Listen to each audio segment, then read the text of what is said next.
Welcome to the Genius Factory. Enjoy the video. You start by verifying the tracker type and the car's power access. This matters because OBD plugs draw from the port while hardwired units need constant 12V.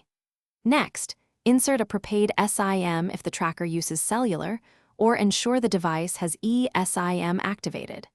Once the app account is created, register the IMEI so the server recognizes your unit.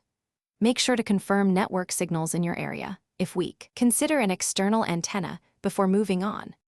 Now you install the tracker where it gets power and a clear signal. An OBD plug is quickest, while hardwiring gives permanence. For hardwire, disconnect the battery, route wiring safely, attach permanent 12V and ignition lines, and secure ground. Use a multimeter to verify voltages and a fuse tap to protect circuits. Once powered, pair with the app, set reporting frequency and geofence boundaries, then test live location. If you need stealth, hide the unit, but keep signal and ventilation in mind.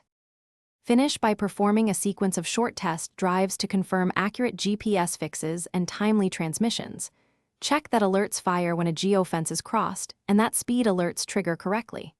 After success, fasten all wiring with zip ties, cover connections with heat shrink, and note fuse locations for later access.